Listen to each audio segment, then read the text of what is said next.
नमस्कार, स्वागत है आपका अपने यूट्यूब चैनल बी एजुकेटर में। बात करेंगे भाजपा का मैनिफेस्टो हुआ जारी, किसको दी वरीयता, किसको किया दरकिनार, कहाँ है शिक्षा, स्वास्थ्य और रोजगार, इसी पर बात करेंगे। सभी को ज्ञात है कि अगले कुछ दिनों में ही यूपी में चुनाव का पहला चरण स्टार्ट होगा। उससे पहले सभी जो राजनीतिक दल हैं वो अपना घोषणा पत्र मैनिफेस्टो जारी कर रही हैं और वादे कर रही हैं कि हमारी सरकार बनते ही हम इन वादों को पूरा करेंगे। जैसा कि कांग्रेस ने अपना युवाओं की मांग को सर्वोपरि रखते हुए, किसानों की मांग को सर्वोपरि रखते हुए अपनी मैनिफेस्टो में उनकी मांगों को सर्वोपरि रखा है। जो युवाओं की मांग है, जो बेरोजगारी की मांग है, बेरोजगार युवाओं की मांग है, उसके लिए उन्होंने विधान भर्ती को रखा है कि जो भर्तियां लंबे समय तक पड़ी रहती हैं, न्यायालय में पड़ी रहती हैं, पेपर हो भी जाता है तो फिर पेपर लीक होता है, भर्तियां रद्द होती हैं, उसके लिए हम पूरा एक कैलेंडर बनाएंगे। एक विधान भर्ती के तहत पूरा एक अलग से पूरी जो है उन्होंने अपनी जारी की मैनिफेस्टो में। उधर जो बसपा है उनका भी जारी किया गया है, सपा है उनका भी जारी कर दिया गया है, जिसमें हर पार्टी ने बेरोजगार युवाओं की मांग को सर्वोपरि रखा है। लेकिन भाजपा ने, जबकि आचार संहिता लगने से पहले लाखों युवाओं ने रोजगार के लिए और शिक्षा विभाग में और चाहे अन्य विभाग में जितने भी पद खाली हैं उनको भरने के लिए धरना भी दिया गया। और शिक्षा विभाग में तो जो युवा बेरोजगार हैं उनके द्वारा प्रयास किया गया कि आचार संहिता लगने से पहले जो है भर्ती का विज्ञापन जारी करवा लिया जाए, जिससे आगे सरकार कोई बनती है तो उन अभ्यर्थियों को ज़्यादा इंतजार न करना पड़े।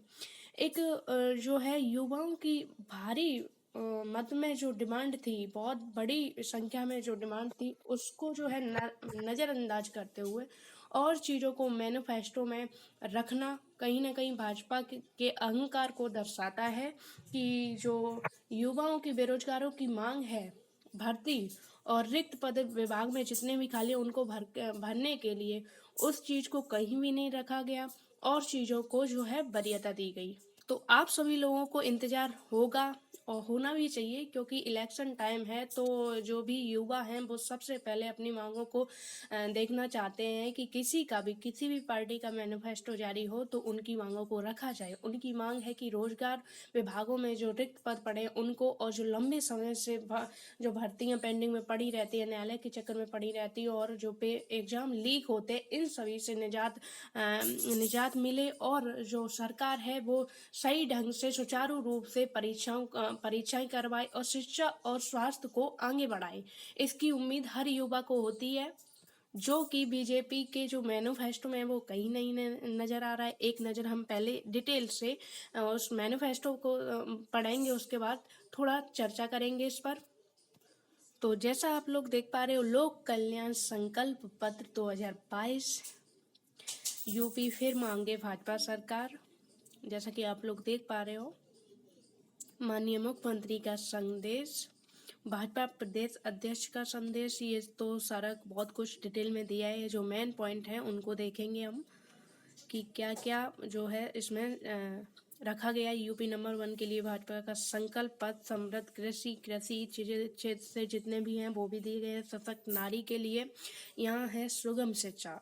तो सबसे पहले हम शिक्षा और सक्षम युवा के लिए देखेंगे कि क्या क्या दिया है इन्होंने। तो जैसा कि आप लोग देख पा रहे हो, हम ऑपरेशन कायाकल्प के अंतर्गत सभी प्राथमिक विद्यालयों में बच्चों के अनुकूल फर्नीचर जैसे टैबलेट, बेंच आदि उपलब्ध कराएंगे तथा उन्हें स्मार्ट विद्यालयों के रूप में विकसित करेंगे। सॉरी, यहाँ टैबलेट नहीं है, टेबल है। टेबल, बेंच आदि उपलब्ध कराएंगे तथा उन्हें स्मार्ट विद्यालयों के रूप में विकसित करेंगे। प्रेजेंट टाइम में भी 5 साल जो है भाजपा की सरकार रही है, काफ़ी वक्त था, अभी तक हो जाना चाहिए था। हम माध्यमिक विद्यालय नवीनीकरण मिशन शुरू करेंगे, जिसके अंतर्गत प्रदेश के 30,000 माध्यमिक विद्यालयों के बुनियादी ढांचे का नवीनीकरण किया जाएगा ऑडियो वीडियो प्रोजेक्टर के साथ स्मार्ट क्लासरूम का निर्माण करेंगे, पुस्तकालय का निर्माण करेंगे, कंप्यूटर लैब, साइंस लैब एवं आर्ट रूम का निर्माण करेंगे, वाईफाई की व्यवस्था करेंगे। अब नवीनीकरण की बात की जा रही है, तो नवीनीकरण की बात की जा रही है, नई शिक्षा नीति भी लागू होगी। जब नई शिक्षा नीति लागू होगी तो नवीनीकरण में ये भी होगा कि संविदा पर पहले भर्ती की जाए। हम पहली बार तो इसमें जो है भर्तियों की बात ही नहीं की गई है, यहाँ सिर्फ जो है विद्यालयों का नवीनीकरण है उसके लिए बात की जा रही है। हम हायर एजुकेशन रेनोवेशन मिशन शुरू करेंगे, जिसके अंतर्गत प्रदेश के कॉलेज, ITI एवं पॉलिटेक्निक समेत के बुनियादी ढांचे का नवीनीकरण किया जाएगा। प्रत्येक महाविद्यालय के आधुनिक सुविधाओं के युक्त स्मार्ट क्लासरूम की व्यवस्था करेंगे। STEM पाठ्यक्रमों के अंतर्गत आने वाली प्रयोगशालाओं के नवीनीकरण की व्यवस्था करेंगे। वैज्ञानिक एवं तकनीकी पुस्तकों की उपलब्धता सुनिश्चित करेंगे। हम यह सुनिश्चित करेंगे कि हर मंडल में कम से कम एक विश्वविद्यालय हो। हम अत्याधुनिक इंफ्रास्ट्रक्चर एवं वर्ल्ड क्लास सुविधाओं के साथ विश्वविद्यालय के निर्माण को पूरा करेंगे। अलीगढ़ में राजा महेंद्र प्रताप सिंह विश्वविद्यालय, आजमगढ़ में महाराजा सुहेलदेव विश्वविद्यालय, सहारनपुर में मां शाकुंभरी देवी विश्वविद्यालय, लखनऊ में UP institute of police and forensic science, Ayodhya में आयुर्वेद के लिए आयुष शैक्षणिक संस्थान, गोरखपुर में सहयोगी गुरु गोरखनाथ आयुष विश्वविद्यालय, प्रयागराज में doctor Rajendra Prasad national law विश्वविद्यालय, मेरठ में मेजर ध्यानचंद स्पोर्ट विश्वविद्यालय। हम लखनऊ एवं नोएडा में डिजिटल अध्ययन अकादमी की स्थापना करेंगे। हम 2500 करोड़ की लागत के साथ विश्वकर्मा तकनीकी उन्नयन कार्यक्रम शुरू करेंगे, जिसके अंतर्गत युवाओं के व्यावसायिक प्रशिक्षण के लिए एक ब्लॉक में एक ITI की स्थापना करेंगे।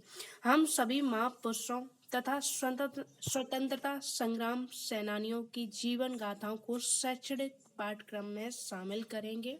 अभी भी कर सकते थे, 5 साल जो है काफ़ी टाइम होता है। तो एजुकेशन के मामले में आपने पूरा देखा है कि जो सिर्फ इंफ्रास्ट्रक्चर और जो नए कॉलेज हैं उनको बनाया जाएगा, लेकिन कहीं भी भर्ती वगैरह का जिक्र नहीं किया गया है। और दूसरी बात, अगर जो है इनका बुनियादी ढांचा सही किया जाएगा और स्कूल कॉलेज को बढ़ाया जाएगा, और अभी भी जो स्कूल कॉलेज हैं उनमें शिक्षक नहीं है, रिक्त पद पड़े हैं, तो उनको भी भरने की जो है कहीं ना कहीं रखनी चाहिए थी, वो कहीं नहीं दिख रही है। सिर्फ जो है बुनियादी ढांचे को सही करने की बात की जा रही है। अच्छा होता कि विगत वर्षों में 5 वर्षों में इन सभी विद्यालयों के बुनियादी ढांचे को सही कराया जाता, और इनमें जो अभी दिए हैं और आगे भर्ती निकाली जाती, अभी भी कई सारे रिक्त पद पड़े हैं, उनको तो भरा नहीं गया। आगे और क्या कर सकते हैं ये। शिक्षा का पूरा आपने डिटेल देख ली, 0.5 पॉइंट की शिक्षा के उसमें क्या दिया गया है, क्या पूरा करेंगे मैनिफेस्टो में पूरा। अब सक्षम युवा, हमने पिछले 5 वर्षों में 3 करोड़ से अधिक रोजगार अथवा स्वरोजगार के अवसर प्रदान किए हैं। आप लोग खुद समझदार हो, आप लोग समझ सकते हो, 3 करोड़ से अधिक रोजगार मिले, फिर भी अगर बेरोजगार हो तो कहीं ना कहीं आप योग्य नहीं हो। अगले 5 वर्षों में हम हर परिवार में कम से कम एक रोजगार अथवा स्वरोजगार का अवसर प्रदान करेंगे। बिल्कुल आप लोग स्वरोजगार कर सकते हो, पकौड़ा वगैरह तलना भी ये स्वरोजगार के अंतर्गत आता है। आप लोग B.Ed, M.Ed और B.Tech वगैरह की डिग्री लेके आप लोग पकौड़ा वगैरह तल सकते हो। हम प्रदेश सरकार की सभी विभागीय रिक्तियों को शीघ्रता से भरने के लिए प्रतिबद्ध हैं, बिल्कुल प्रतिबद्ध हैं। तभी तो शिक्षा विभाग में आचार संहिता लगने से पहले लाखों युवाओं पर लाठियां बरसाई गई और जो है कि उनके लिए एक विज्ञापन तक जारी नहीं किया गया। 5 वर्षों में सिर्फ 68,000 और 69,000 शिक्षक भर्ती हुई है, वो भी पद कोई रिक्त पद नहीं थे, शिक्षा मित्र के हटाए हुए पद थे। अब कुछ ज्ञानी लोग ये भी बोलते हैं कि शिक्षा मित्र को तो हटाया तो नहीं, हमने उनको भी जॉब पे रखा है। जॉब पे रखा है, एक संविदा कर्मी की होती है जो है लगभग 10,000, और एक अगर आप एक गवर्नमेंट वाले को देखोगे तो 40-45,000, और उनकी सुविधाएं भी अलग होती हैं। आप एक पद के लिए तो आपने शिक्षक के जितने भी पद शिक्षा मित्र के थे उनको हटा के उन्हीं को भर दिया, कोई रिक्त पद नहीं दिए। 5 सालों में, पिछले 5 सालों में जब आपने कोई रिक्त पद नहीं भर पाए हैं शिक्षा विभाग और अन्य विभागों में, तो आगे क्या आपसे उम्मीद की जा सकती है। वैसे सिर्फ ये बोल दिया गया है कि विभागीय रिक्तियों को शीघ्रता से भरेंगे। जब आपके मंत्रियों के पास जाएंगे तो आप ये भी बोल सकते हो कि हमने तो विभाग में बोला था, जरूरी थोड़ी ना है कि शिक्षा विभाग में बोला था। शिक्षा विभाग में तो ऑलरेडी सरप्लस जो है शिक्षक चल रहे हैं।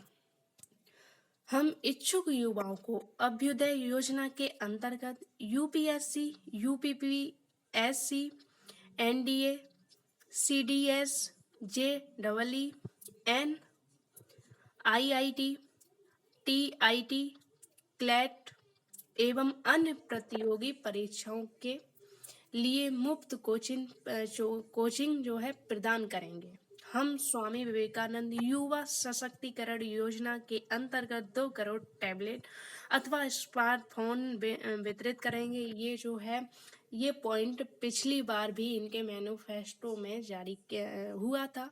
आप लोग खुद ही देख सकते हो कितने स्मार्टफोन और कितने टैबलेट वितरित किए गए हैं।